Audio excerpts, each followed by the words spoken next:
This is Glow in the Dark Radio.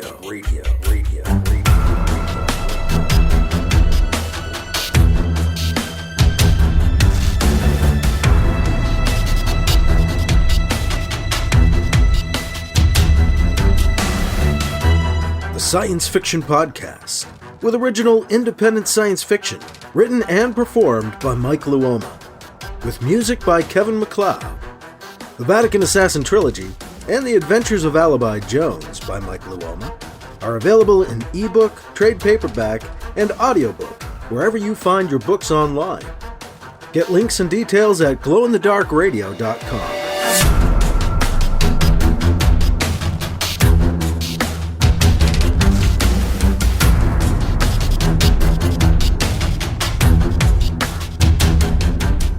This is the Science Fiction Podcast, Glow in the Dark Radio.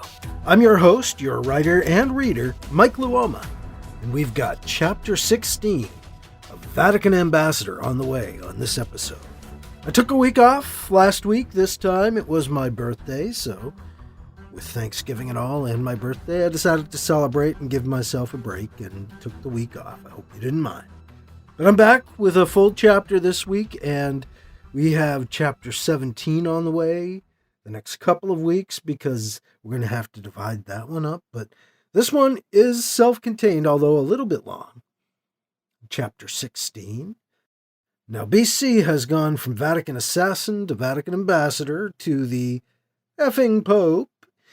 And as BC settles into his new position, he heads to New York City to meet with Richard Wentworth and the other CEOs who sit on the UTZ Council, the Universal Trade Zone Council.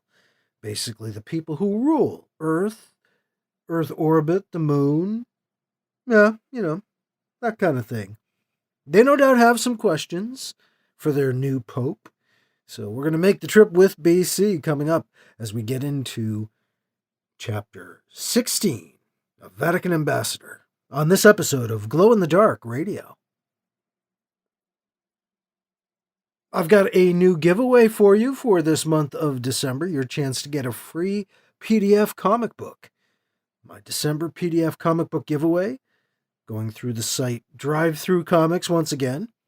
You can get The Adventures of Alibi Jones number 3, which features the self-contained story Alibi Jones' Christmas Present, which also features part of the story with BC back in BC's time. So, Alibi Jones accidentally travels back through time and meets his father, BC. Now, the stuff that happens in the present day, the art for the present day, Alibi Jones's present day, is by Casey Bouchard. And then the art for when he goes back in time for BC and BC's time, that art is done by the guys who did the art for the Vatican Assassin graphic novel, which was awesome that they came back to do that. So it's Christian Navarro on the inks and the pencils, and Juan Carlos Quattordio doing the finishing and the colors. So it's a beautiful package. I'm very proud of the way it came out. Came out a couple years ago now, and I'm going to give you the chance to have it for free again as a free comic book giveaway, a PDF comic. And all you need to do is follow the link in the show notes to get yourself a free copy through the folks at drivethroughcomics.com.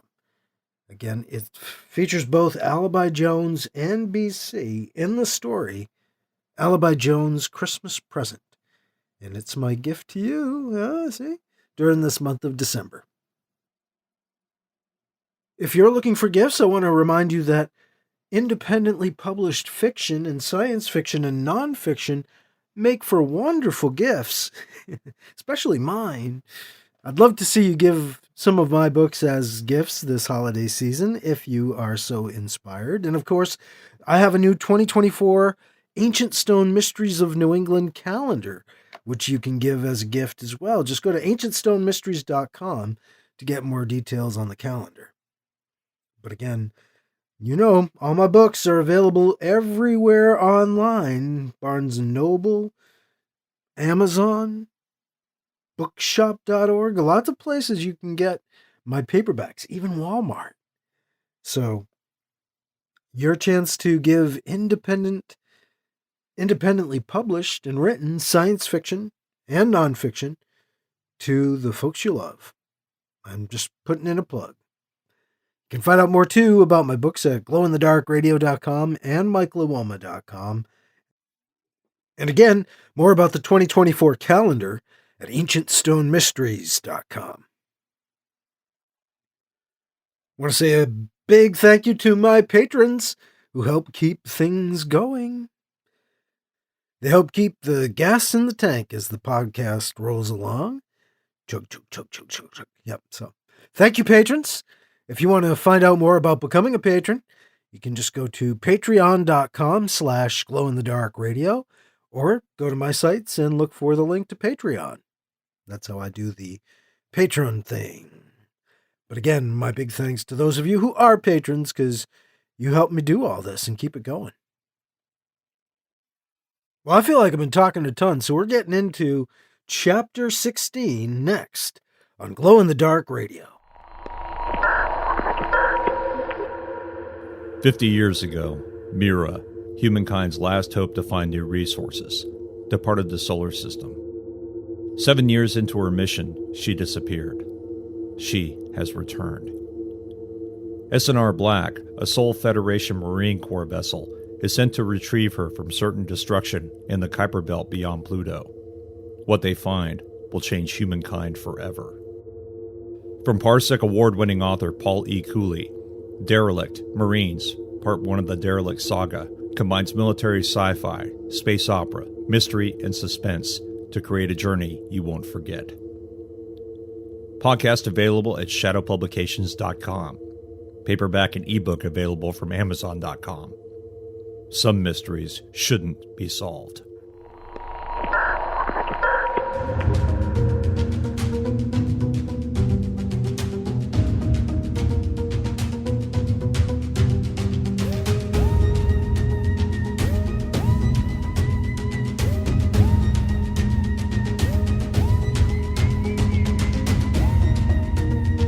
Now here's Chapter 16 of Vatican Ambassador on Glow in the Dark Radio.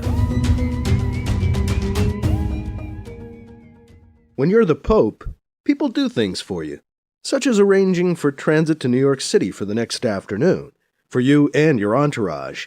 For when you're the Pope, you're no longer supposed to travel alone. BC sets out for New York City with an entourage of about 15. I don't think I've ever had an entourage before. Although BC is traveling in a crowd, when he arrives in New York City, he finds the lack of crowds around them disturbing.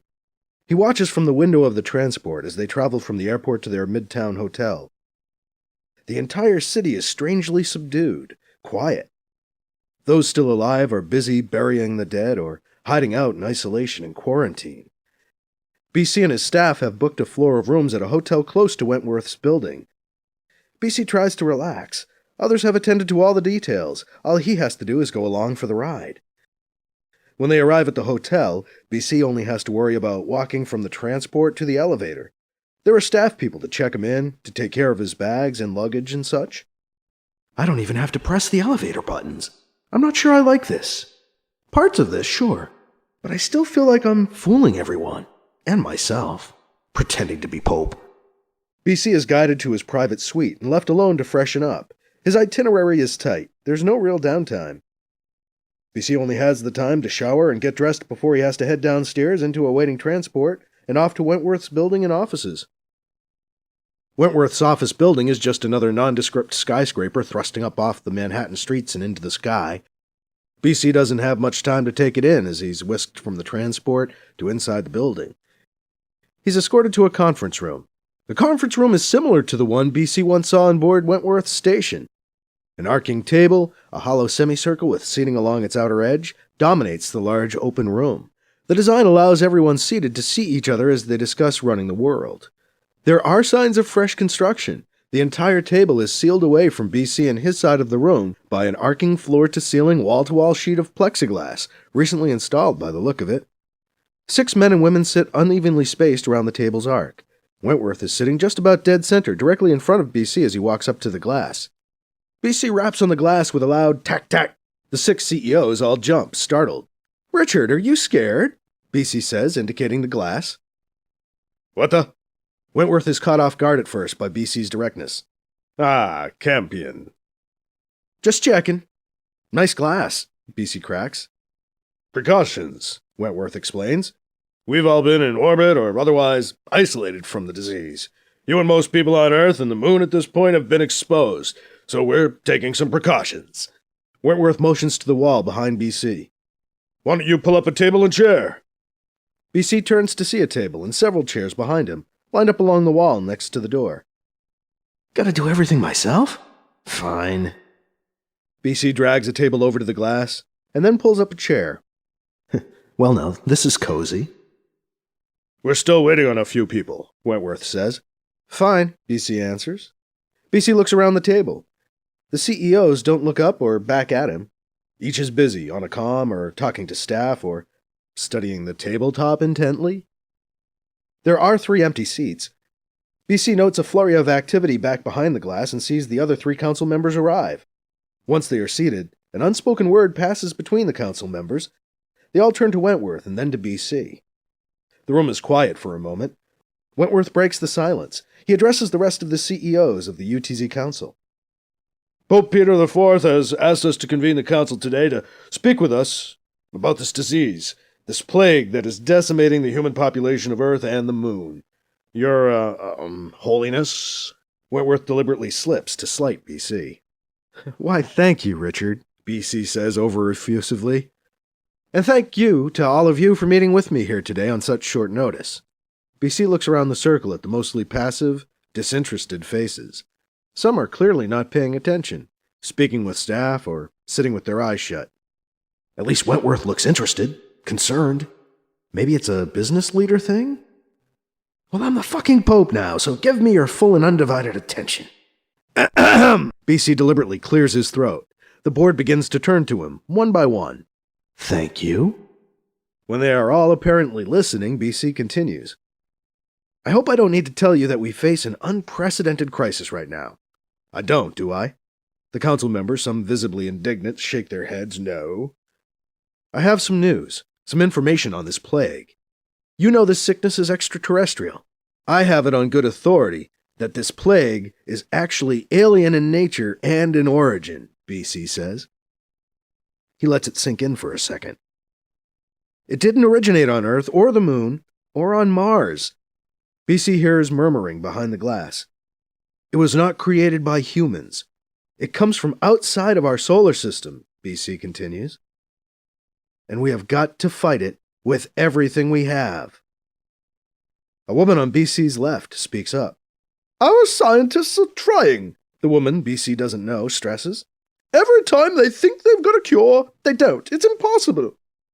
"They're doing what they can," another CEO, an older man BC hasn't seen before, insists. It's not enough," BC says, obviously. "It's not enough," Wentworth agrees. "Some live, some die, and we don't know why. It's not enough. Thing of it is, the structure of the microbe is more complex than anything we've ever seen before. Your alien theory may make sense, as crazy as it sounds. We weren't sure if it was made or occurred naturally," Wentworth says. "The scientists said if it was natural, it was perfect, but also insisted that then there was no way it could be from here. If manufactured, it was perfect, and we couldn't even come close to making a plague that advanced ourselves. Yet," Wentworth says, clearing his throat, "they are quite frustrated by this plague." "Do you have any leads on a cure?" BC asks them. "No, not really," Wentworth says. "No, I guess not," the older man says. "Not anything practical," the other woman says. "Now," says another CEO. BC looks around the semicircle. "I'm here today to tell you that you've not drawn upon all the resources at your disposal." He watches to see if he's surprised them. Murmurs. There is quiet discussion among the council as they try to figure out what BC is referring to. "Which of you has jurisdiction over the old Transpace project?" BC asks them. "Do they answer to any of you?" More murmuring. No one speaks up. BC looks at each of them in turn, his eyes making their way around the semicircle. "Isn't that interesting?" BC observes. None of you even know what I'm talking about, do you? BC challenges them. What does that say about the UTZ Council? You've grown so comfortable in your positions of prestige and power that you've managed to lose an entire company. How many others have slipped away? BC wonders aloud. How many projects have you simply lost track of? I wonder. He pauses. It's not under any of you right now, am I right? No one answers BC, so he continues. I didn't think so. Well, let me tell you. You've got a fully functioning project, the old Transpace project, employing a couple thousand bright minds out there. They're dealing with aliens, other worlds. They tell me that some of these aliens may be the source of this plague. These aliens are more advanced than us. They're called the Eldred, and they may be responsible for spreading the plague at the peace conference. Murmurs again behind the glass. The project has committed all their scientists and labs to finding a cure. BC looks from CEO to CEO. We need to combine their efforts with your scientists' efforts to attack this plague. Where is this Transpace project now? The moon? Wentworth asks BC. BC laughs. Well, here's an idea. Before I tell you too much more, I have a proposition for you. The council begins another round of murmuring. Proposition? The man's crazy. Out of his mind. What does a Pope know about a plague? Isn't that dead? BC continues anyway. Here's my proposition. Turn the Transpace project over to me. Make me its CEO. Give me an honorary seat on the council, whatever. That way, the balance of power between each of you stays the same. None of you gain any advantage over the others, and I gain a voice among you, BC explains. Plus, we double the brain power trying to defeat the plague, combining the efforts of your UTZ scientists and my Transpace project scientists. BC smiles. It's win, win, and win. The Pope can't be on the board, one of the CEOs says. Let's cut through the pretense and lies, BC says with authority. The NCC and the UTZ are allies. We've worked together for years. When Peter II was Pope, he practically ran this board. He was like a senior member, BC points out. Let's not dance around the facts when there are so many lives at stake. If you give me control of the Transpace project, I promise you, we can make some major breakthroughs. Anything less would be foolishness.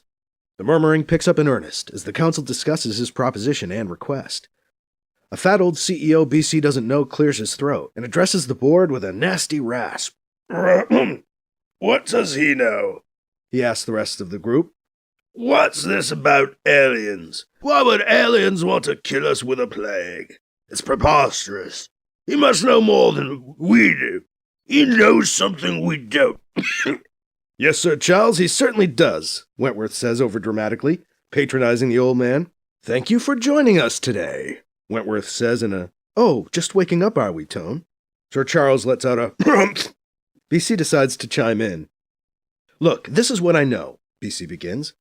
I know we need to cure this disease that's killing us. I know where it may have come from. I think I know how we might be able to stop it, or at least how to better combine our efforts to that end. That's what I know. The board's indecision and confusion is nearly palpable. There's a weird, crazy energy in the air. The murmurs come to an end. Fear hangs in the air.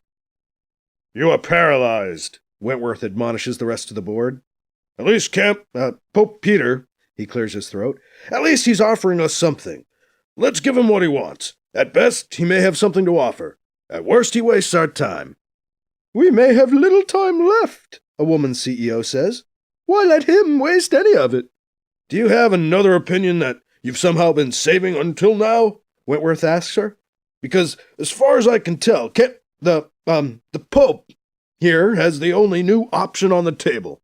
Enough with the name thing, Wentworth, I get it. Let's give him control of this project that he thinks is somehow worth something more than its 50-year-old labs on the moon. Why not? It does maintain the balance between us, after all.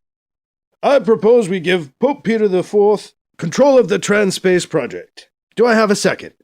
But that will make him a CEO, Sir Charles blusters. What's the problem? He'll control one company, Wentworth responds. Many of you have only risen to your posts in the last month. Who are you to question the Pope? Wentworth doesn't look at BC, but rather at each of the other CEOs seated around the table. I think if he'd looked at me, we might have both burst out laughing. Me, the Pope. Well, I could soon be a CEO, too. Now, if I can just get the project to get back in touch with me, I'd like to head out to the project's asteroid base again. Get those guys tied in with these bozos scientists. The board explodes in conversation. No murmurs now. BC can hear bits and pieces of their conversations. Who is this champion to make demands? Why should we work with him? Is he really Pope? What do we know about this project? The Transpace Project? Kilner? Still going? No way. That was dead years ago. The debate rages on. Come on. If they do make me CEO of the project, I should be able to protect the project. Better than I could protect those poor deluded fools back on Fortune Station. BC scans the group debating behind the glass. He and Wentworth catch eyes. BC can hear Wentworth in his mind, clear as a bell. What are you up to, Snake? Whoa, that was freaky. Oh no, not again. BC feels a sharp pain on both sides of his forehead.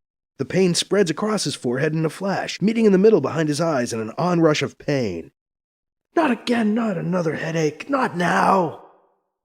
BC's head starts pounding. The headache comes on like a freight train chugging through his brain. He closes his eyes and rubs his temples. He hears Wentworth out loud this time, but off in the distance. Champion, are you all right? A headache? Yeah, BC says. He opens his eyes and then winces. Sorry. No, it's okay, Wentworth tells him. How about you retire to one of my dens? I have several in this building.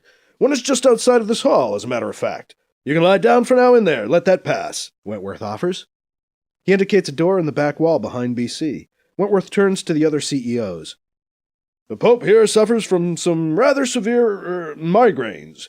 Why don't we let him rest for a bit while we continue our discussion? There are murmurs of agreement.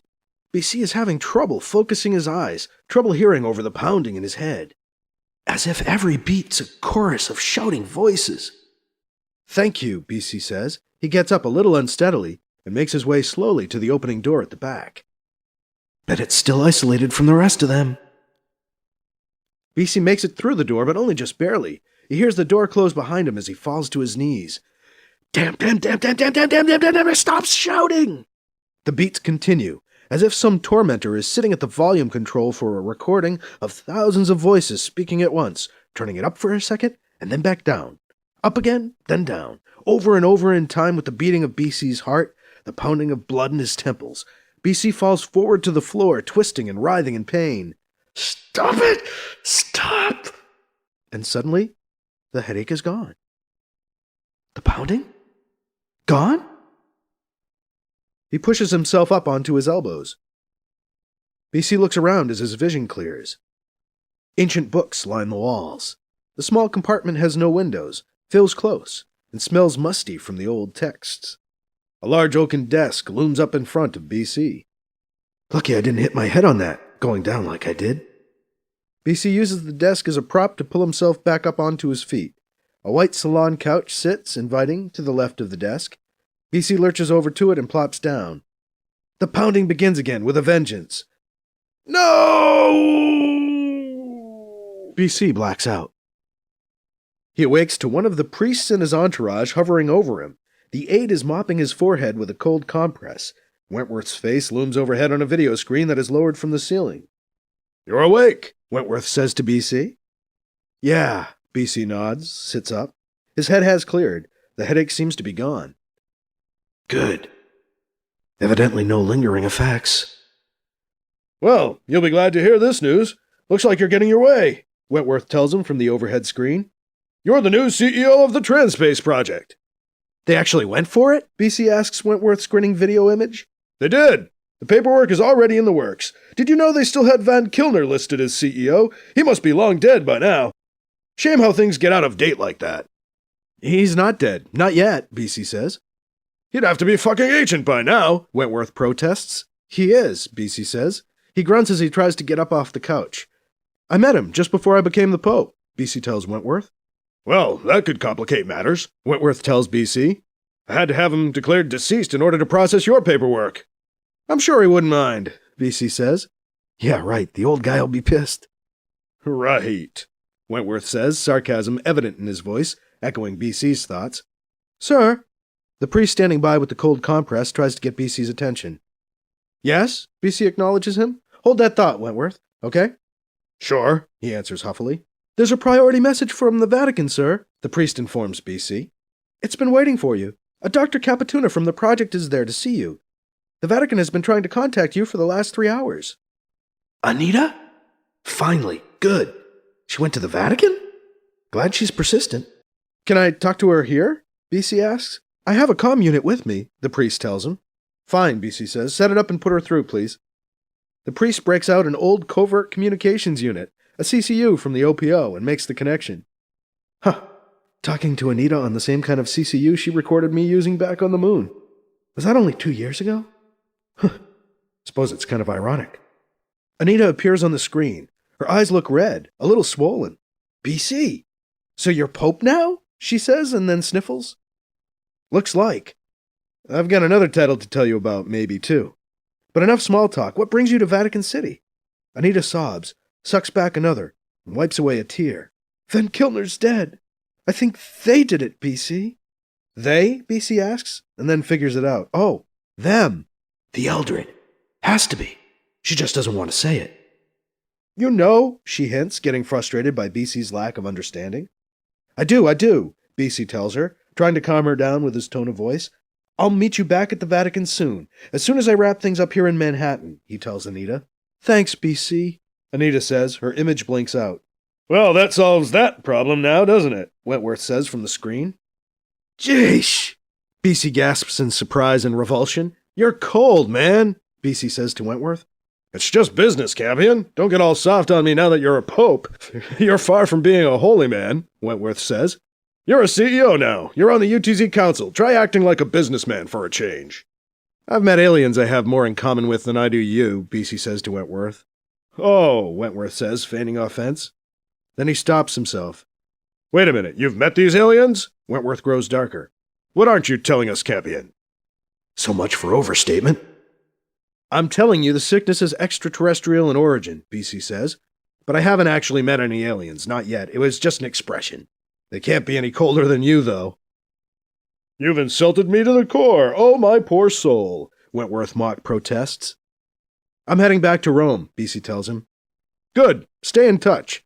Let's get those geniuses of yours working with our brains as soon as possible, eh? First smart thing I've heard you say, BC says to Wentworth. Pack up and get us out of here, BC says to his aide. Anita thinks the Eldred killed Van Kilner? Why? Why would they kill him? Why would they want him dead? It never gets any easier, does it? And who am I asking, anyway?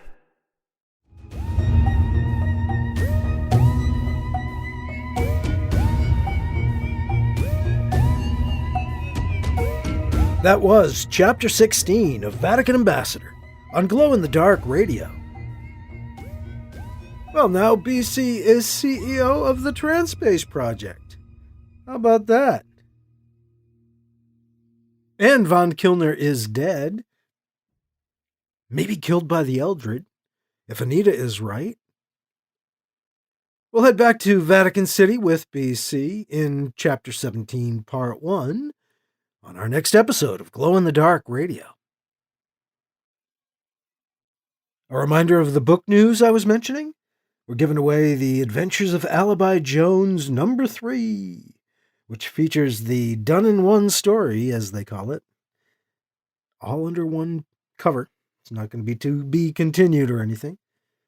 Alibi Jones' Christmas Present features art by Casey Bouchard, who does the art for Alibi Jones's Present, and it features Christian Navarro and Juan Carlos Quattordio doing the art in the past when Alibi travels back in time and meets his father, BC.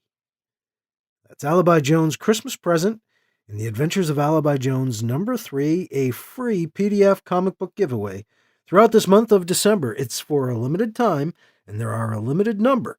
So if you want a copy, be sure you follow the link that's in the show notes. And if you're looking for gift ideas, be sure to think about giving the gift of independent science fiction and nonfiction, or a calendar, perhaps.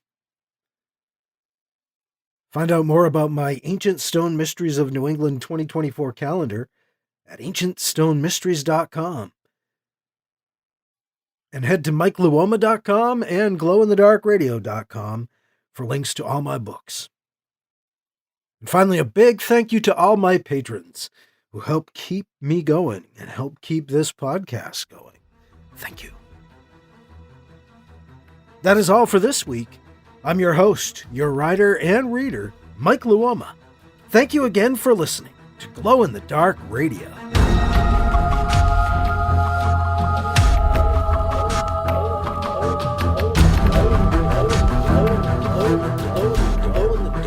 Glow in the Dark Radio.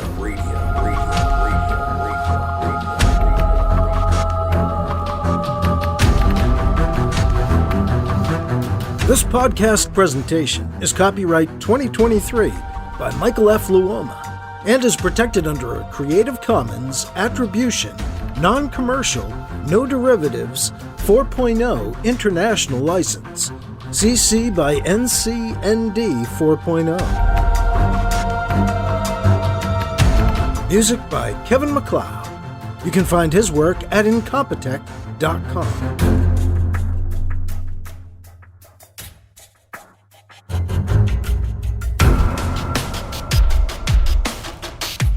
Mike's books are available in ebook, paperback, and audiobook, wherever you find books online.